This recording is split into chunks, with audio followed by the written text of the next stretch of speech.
Radhe Krishna everyone. बात करते हैं राहु ग्रह की। राहु ग्रह जब मकर लगन में प्रथम भाव में होंगे तो किस प्रकार से फल प्रदान करेंगे वो समझते हैं। राहु ग्रह यहाँ पर किन नक्षत्रों में होंगे तो कैसा फल देंगे ये भी जानेंगे। मकर राशि में राहु या तो उत्तराषाढ़ा नक्षत्र में या श्रवण नक्षत्र में या धनिष्ठा नक्षत्र में होंगे। इन नक्षत्रों का क्या प्रभाव होगा वो भी समझते हैं। बात करते हैं मकर लगन में राहु का क्या फल होता है। अगर मैं बात करूं मकर लगन की तो ये एक चर लगन है। क्योंकि मकर लगन जो शनि का है, तो शनि का प्रभाव जातक पर अवश्य देखने को मिलता है क्योंकि ये लग्नेश है। यहाँ पर राहु ग्रह है। राहु एक भ्रम, इल्यूजन, धोखा, फ्रॉड, चीटिंग, मैनिपुलेटिव या occult, deep research, deep thinking, कुछ ढूंढना, कुछ खोजना, एक अन्वेषण यात्रा, इस तरह से ये फलित करता है। पॉजिटिव और नेगेटिव दोनों डिपेंड करता है कि उनकी एनर्जी किसके साथ है। डिपेंड करता है बाकी अन्य ग्रहों पर, जैसे कि गुरु ग्रह पर। गुरु ग्रह जो कि संस्कार है, जो कि मॉरल वैल्यूज़ है, जो कि प्रिंसिपल्स है, सिद्धांत है, वो सब किस प्रकार से जातक को इफेक्ट कर रहे हैं, पर्सनालिटी को इफेक्ट कर रहे हैं, लगन को इफेक्ट कर रहे हैं। जब हम बात करते हैं लग्न की यानी कि फर्स्ट हाउस की, तो ये ओवरऑल पर्सनालिटी होती है किसी भी जातक की, यानी कि कद, काठी, वर्ण, आकृति, जो अपीयरेंस है, फिजिकल अपीयरेंस वो, और ना सिर्फ जो physical appearance but psychological attributes भी, यानी कि जो स्वभाव है, व्यवहार है, वो भी। प्रथम भाव से हम ये भी देखते हैं कि समाज कैसे देखता है, समाज में क्या स्टेटस है जातक की। प्रथम भाव से बुद्धि, यश, मान, सम्मान, ये सब देखा जाता है। तो ओवरऑल जो पेशेंस लेवल है, विवेक शक्ति है, वो भी प्रथम भाव से देखी जाती है। तो इस तरह से एक पर्सनालिटी का ओवरऑल एक अगर जिस्ट लेना हो तो किसी का भी लग्न देख सकते हैं, जन्म कुंडली का, लग्न कुंडली का। जब हम बात करते हैं यहाँ पर राहु है और मकर राशि आ रही है। मकर राशि जो है जब लग्न में आती है, यानी कि जिनका मकर लगन होता है, वो एक परिश्रम, कालपुरुषी कुंडली में ये जो राशि है वो दशम भाव में आती है, कर्म के भाव में आती है।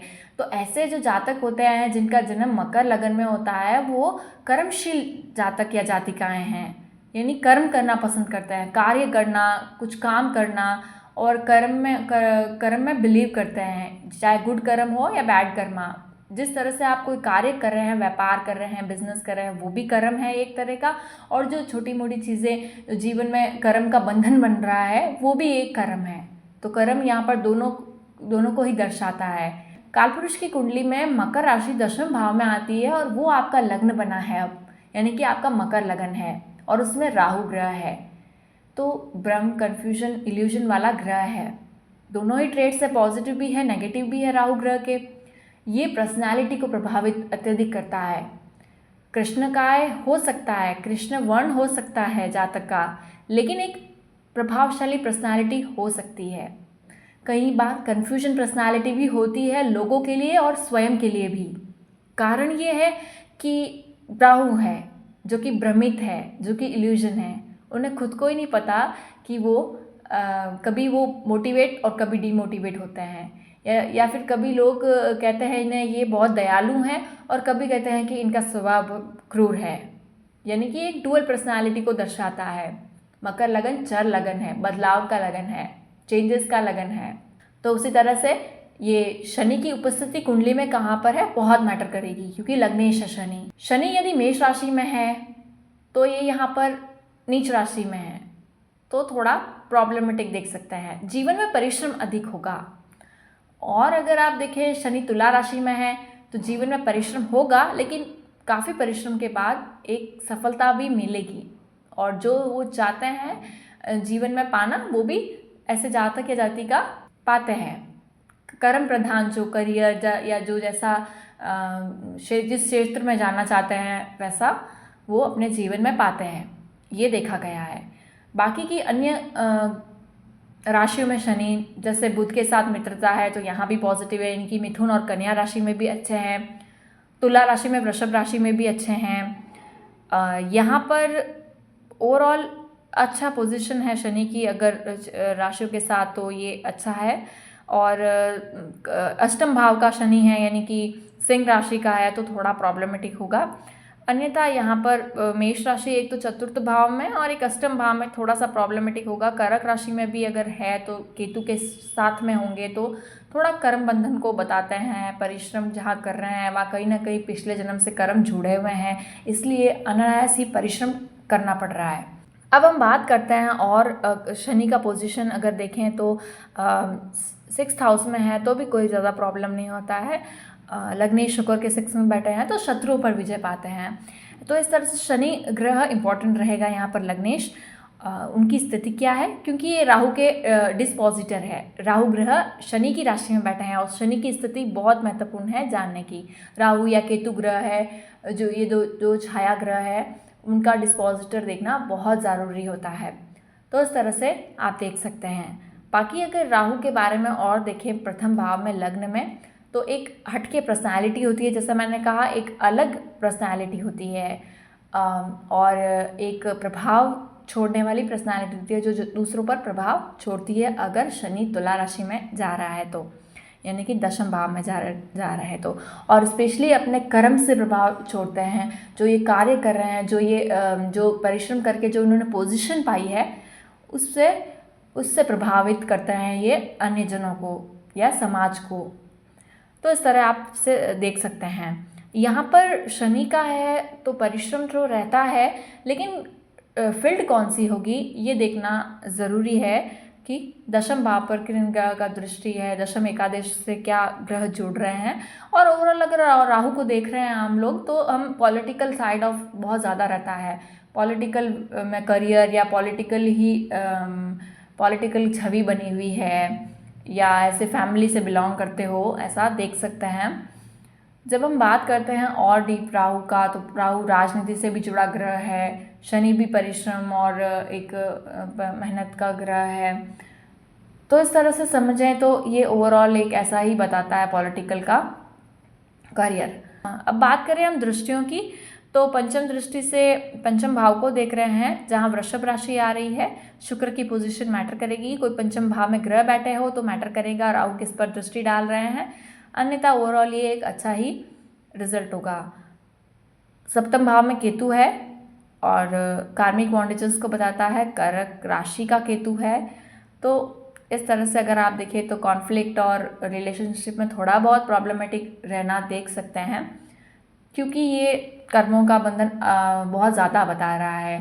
ये कार्मिक बॉन्डेजेस को बता रहा है। राहु केतु जब लगन सप्तम में होते हैं, तो चाहे D9 में हो या D1 में हो, तो कार्मिक बॉन्डेजेस को बताता है। और इस तरह से ओवरऑल ऐसा नहीं है कि हमेशा कोई कॉन्फ्लिक्ट ही रहता है रिलेशनशिप में। कोई भक्ति हो, कोई भक्ति का मार्ग हो, कोई साधना हो, ईश्वर के प्रति श्रद्धा हो, तो ये ओवरऑल एवरेज हो सकते हैं या बेटर हो सकते हैं। अब अगर मैं बात करूं नवम भाव की, तो बुध है जो कि शनि का भी मित्र है, राहु का भी मित्र है। तो भाग्य का साथ यहाँ पर नवम भाव में जो बुध की राशि आ रही है, कोई ग्रह बैठे हो तो मैटर करता है। अगर बुध ही बैठे हो तो बहुत ही अच्छा, नहीं तो यहाँ पर जिस प्रकार से भाग्य का साथ मिलता है तो ये कम परिश्रम या थोड़े परिश्रम में ही सफलता पा सकते हैं। अन्यथा शनि का लग्न है तो कर्म प्रधान ऐसे जातक होते हैं और परिश्रम सबसे महत्वपूर्ण चीज़ है।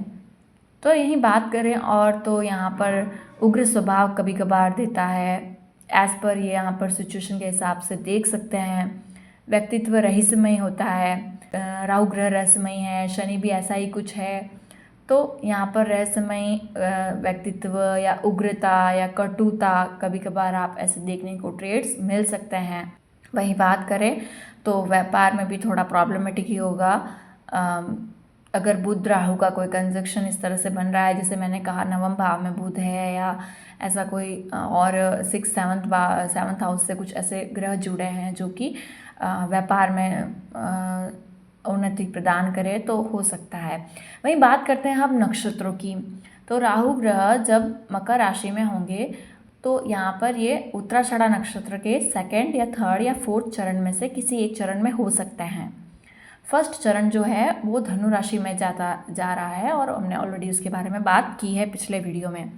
अब हम बात करते हैं जब सेकंड चरण में होंगे, किसी भी चरण में होंगे तो कैसा रिजल्ट प्रदान करेंगे, और स्पेशली जब सेकंड चरण में होंगे उत्तराषाढ़ा के, तो जो मैं बोलूँगी वो 101% रिजल्ट होगा। इसका कारण यही है कि D1 में भी मकर राशि में है और D9 में भी मकर राशि में है, चाहे कोई और हाउसेस लिया हुआ हो, यानी कि लग्न नहीं हो, पंचम भाव हो, षष्ठ भाव, कोई और भाव हो सकता है, लेकिन ये D9 में भी मकर राशि में ही होंगे।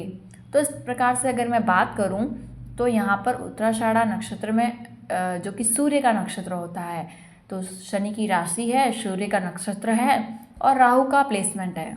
यहाँ पर ये लोग हार्ड वर्क में बिलीव करेंगे, जैसा मैंने पहले भी कहा, हार्ड वर्क या श्रम करने में विश्वास करेंगे और श्रम करेंगे भी। राहु का जो ट्रिक्स और ट्रैप्स वाला चीज़ था, एक इल्यूजन था, ट्रिक्स और ट्रैप्स था, षड्यंत्र, ये सारी चीज़ें यहाँ पर बहुत कम देखने को मिलेगी, और अगर होती है, करते हैं, तो प्रॉब्लमेटिक यहाँ पर हो सकते हैं। इनका जो इमेज है वो प्रॉब्लमेटिक हो सकता है, क्योंकि सूर्य जो है वो आत्मसम्मान है, और बाकी जो सरकार से सम्मान प्राप्त या समाज में जो सम्मान है वो भी आप देख सकते हैं। तो आत्मसम्मान को थोड़ा बहुत चोट लगे अगर ये ऐसा करे तो देखा जा सकता है, सूर्य यदि कमज़ोर हो कुंडली में तो। सूर्य का नक्षत्र है उत्तराषाढ़ा नक्षत्र, तो इस तरह से। और यहाँ पर सूर्य का नक्षत्र है तो सरकार में उच्च पद या अथॉरिटी लेवल पर खुद की पोजीशन होना या रिकॉग्निशन मिलना, लोग पहचाने जाए ऐसा होना, या गवर्नमेंट से संबंधित कोई कार्य करते हो, पॉलिटिक्स में 100% ऐसा लोग को देख सकते हैं, जैसा कि राहु और शनि दोनों ही यही पॉलिटिक्स बता रहे हैं। तो सूर्य से जुड़ा है तो गवर्नमेंट और इससे संबंधित चीज़ें, सरकार से संबंधित चीज़ों को देख सकते हैं। यहाँ पे अपनी छवि को गंभीर रखना चाहिए, केयरफुल होना चाहिए अपनी छवि को लेकर के, क्योंकि सूर्य अगर कमज़ोर है, कहीं पे प्रॉब्लमेटिक कुंडली में है, तो आत्मसम्मान को चोट लगना या छवि खराब होना ऐसा आप देख सकते हैं। अगर मैं और बात करूं तो यहाँ पर राहु रुकावट है, हर्डल्स है, कन्फ्यूजन है, भ्रम है, कई बार अपनी मेहनत पर, कई बार शनि ग्रह जो डिले देते हैं, बहुत लेट में कुछ काम होता है तो डिले होने की वजह से फ्रस्ट्रेटेड हो जाना, या अपने जो एबिलिटी है उस पर जजमेंटल हो जाना, इस तरह से देखा जा सकता है। यहाँ पर रिलेशनशिप में देखें तो बहुत ही एवरेज देख सकते हैं आप, ईगो कॉन्फ्लिक्ट्स और देख सकते हैं। ये ऐसा रिजल्ट होगा जब राहु ग्रह उत्तराषाढ़ा नक्षत्र में सूर्य के नक्षत्र में होंगे। अब बात करते हैं श्रवण नक्षत्र की। श्रवण नक्षत्र जो है वो चंद्रमा का नक्षत्र है। चंद्रमा का नक्षत्र है, राहु ग्रह बैठे हैं चंद्रमा के नक्षत्र में शनि की राशि में, और शनि के साथ चंद्रमा की भी शत्रुता है और राहु ग्रह की भी शत्रुता है। यानी कि अगर आप कंजक्शन भी देखें तो चंद्र शनि का कंजक्शन, चंद्र राहु का कंजक्शन अच्छा नहीं माना जाता है। यानी भावनाओं के ऊपर जो स्पेशली भावनाएं, मन है चंद्रमा, और उसके ऊपर ये प्रॉब्लमेटिक होता है जब चंद्रमा कमज़ोर हो। चंद्रमा कमज़ोर होता है जब ये कम डिग्री का चंद्रमा हो। शुक्ल पक्ष की दशमी से कृष्ण पक्ष की पंचमी तक का चंद्रमा पूर्ण ज्योतिवान रहता है और इसे बलि चंद्रमा कहते हैं। यदि चंद्रमा बल से नहीं है, डिग्री से अच्छा नहीं है, तो यहाँ प्रॉब्लमेटिक थोड़ा देख सकते हैं। अगर चंद्रमा राहु के नक्षत्र में होता है, यानी कि स्वाति, आद्रा या शतभिषा, इन तीनों नक्षत्र में होता है, तो ये थोड़ा भ्रमित या थोड़ा सा प्रॉब्लमेटिक होता है, चाहे वो डिग्री बल से कमज़ोर हो या डिग्री से अच्छा हो। लेकिन अगर राहु चंद्रमा के नक्षत्र में होता है तो ये कहीं ना कहीं साइकोलॉजिकली लोगों को समझने की क्षमता देता है। ये लोग मन ही मन चीज़ों को समझते हैं, बहुत अच्छे से समझते हैं। हाँ, डिग्री बल से भी चंद्रमा अच्छा होना चाहिए। तो यहाँ पर साइकोलॉजिकली, मनोवैज्ञानिक तरीके से भावनाओं को समझना की क्षमता देता है, तो यहाँ पर ये अच्छा माना गया है। श्रवण नक्षत्र में राहु ग्रह यहाँ पर ये हीलिंग करते हुए या दूसरों की भावनाओं को समझते हैं डीप लेवल तक, और काउंसलिंग करते हुए, गाइडिंग करते हुए पाए जा सकते हैं। यहाँ पर ये सलाह देते हुए पाए जा सकते हैं। यहाँ पर ये दूसरों का दुख सुनते हुए भी आप देख सकते हैं ऐसे लोगों को, और इस तरह से वो उन्हें किसी तरह से गाइड कर रहे हो।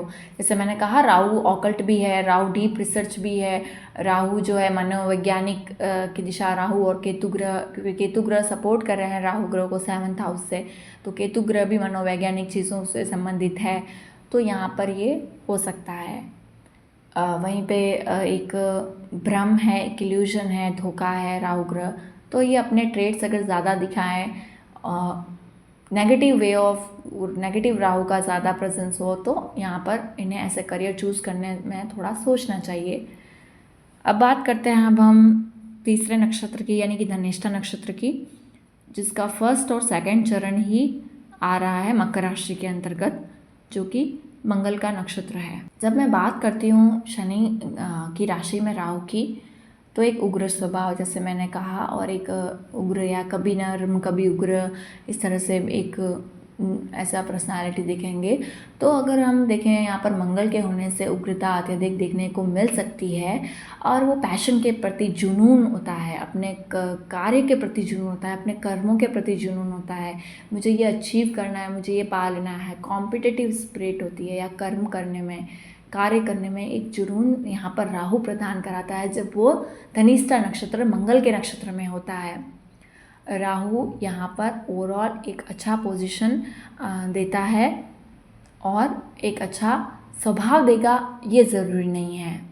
अब डिपेंड करता है कि किस डायरेक्शन में जाते हैं, गुरु ग्रह कैसा है कुंडली में, क्योंकि यहाँ पर एक गाइडेंस, एक सब, चाहे वो धर्म से गाइडेंस मिल रही हो, चाहे अपने गुरु से मिल रही हो, तो इस तरह से गाइडेंस जब अच्छी मिले, एक सपोर्ट मिले, तो यहाँ ओवरऑल एक अच्छा पर्सनालिटी होगी, जो कि समाज में भी सामान्य होगी और ठीक होगी।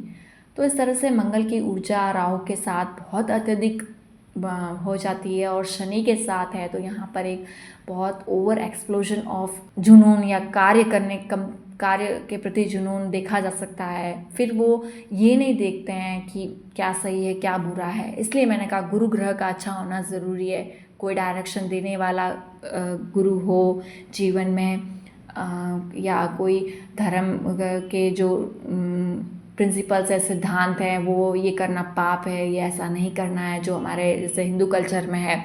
तो इस तरह से आप समझ सकते हैं कि यहाँ पर गुरु ग्रह अच्छा है, कुंडली में कहीं बैठे हैं अच्छे, तो आप समझ सकते हैं कि ये अच्छा फल होगा, या थोड़ा बहुत दिशा मिलेगी सही जीवन में। तो ये उतना जुनूनी होकर के प्रॉब्लम्स में नहीं फंसेंगे, चाहे वो पॉलिटिकल करियर हो, चाहे कैसा भी करियर हो।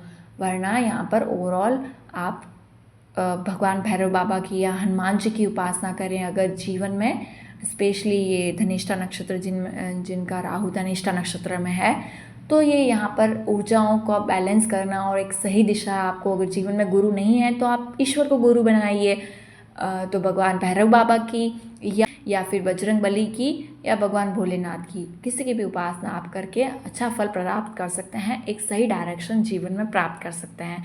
इन मंगल, शनि और राहु, तीनों ग्रहों की ऊर्जाओं को बैलेंस कर सकते हैं। तो इस तरह से हमने बात की आज राहु ग्रह का प्लेसमेंट मकर राशि में प्रथम भाव में, यानी कि लग्न में किस प्रकार से फल प्राप्त करेगा। अगर आपने इसे रिलेट किया है तो लाइक, शेयर, सब्सक्राइब करिएगा। राधे राधे।